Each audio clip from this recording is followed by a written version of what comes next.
Hey guys, Tarke here, and I want to let you guys know that there'll be a Baeclast Saturday coming. I'm going to go through all the topics, but before we get into that, I just need to stress Baeclast will be starting 5 whole hours earlier than it normally does. As always, if you type exclamation Baeclast in my Twitch chat, there is a link to the countdown timer. There'll also be a link in the description of this video. And if you're like, what is a Baeclast? Baeclast is the leading PoE podcast and source factory.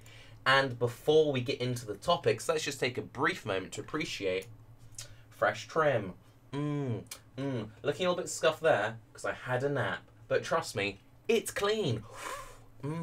Anyway, so what are the main points of conversation and who will be on Saturday's episode?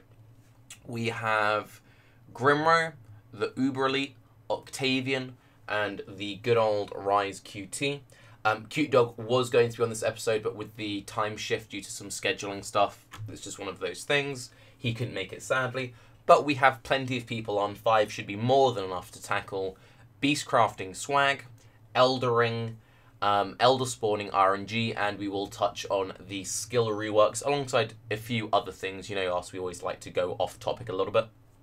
For anyone unfamiliar with either Grimro or Octavian, they are 2 softcore trade league players who've been making quite a lot of bank and experimenting with making the mums when it comes to beast crafting. Also, worth noting, Grimro just published a very good beast crafting guide on the certain beast you want to target for the nice recipes and the easy moolah. So as always, you can start off with a brief what's everyone been up to, TLDR of people's playstyle, so you know where we're coming from when it comes to our discussion. From that, we'll be going into beast crafting, the recipes everyone should be aware of. Are we happy with the current recipes? Do they need changing? Are there some that we feel like are missing that could do with adding? A bit of a controversial opinion.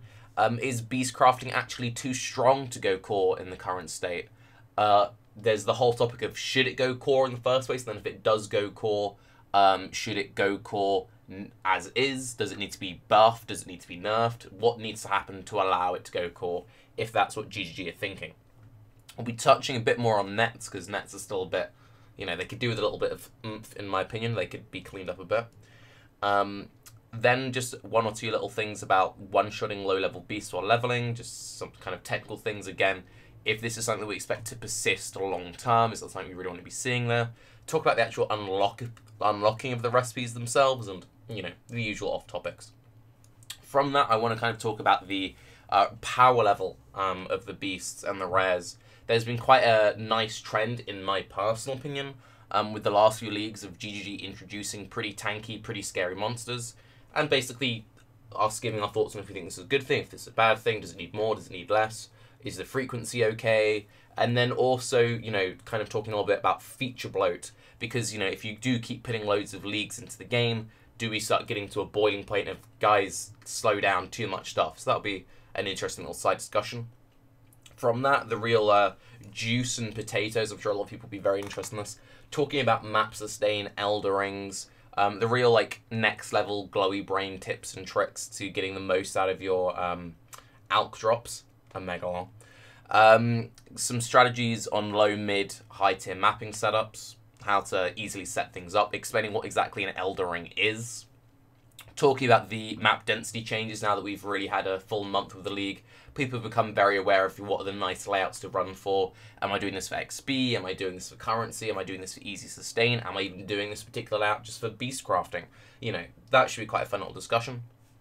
Talking about if we feel like eldering should be nerfed, if it should be kept in the game but made easy to establish. Basically talking about the power level of elderings. And then briefly touching on null portals and the fact that null portals still drop maps, which is one of the very big reasons that elder rings are so powerful. From that, we'll be talking about the Elder fight itself, the RNG that goes into spawning elder on certain places of the Atlas, if we feel that the current reward structure with the elder orbs and the loot drops and watches eye RNG and all that good stuff, we feel that's in a really good place. And then from that, we'll be going into the skill balance and rework side of things. You know, just sort of touching on it. This won't be like a big thing. Most of the main brunt of this episode is focused more on the beast crafting and Atlas side of things. But with the recent announcement, it is worth talking about, you know, Do we feel like these reworks are a good use of developer time? Are there other things in there that we feel like really need attention if we're going to be looking back at parts of the game? You know, movement skills, weapon types, weapon ranges, all of that sort of side of stuff. And then maybe talking a little bit about some, you know, other side things about the new play styles which have been coming out of the new league mechanics. What other new forms of playstyle could maybe be introduced? And also, I'll quickly say, can we have group self-found, please? So yeah, that is like a brief kind of overview of roughly what to expect on Saturday. Expect a few things to be added and slotted in and out of there, depending if we get any fancy announcements between now and then. And again, a reminder, 5 hours earlier than usual. Time will be down below. And yeah, I hope you all enjoy it. I'm really looking forward to it. And also for any of my regulars and anyone worried if you can't make the full podcast, it does get uploaded in YouTube on full, as have all previous episodes if you missed any of those. And I'm also going to try and do a full lengthy stream after Baeclast. Since I will be starting earlier, we'll do Baeclast. I'm just going to be streaming for the whole rest of the day. So people who get upset, Tarke, why do you never stream after Baeclast? Don't worry today. I'll be streaming right after Baeclast. But yes, I'm Tarke. This is the new timer. This is the new fresh trim. I've been told I speak in emotes too much. Question mark?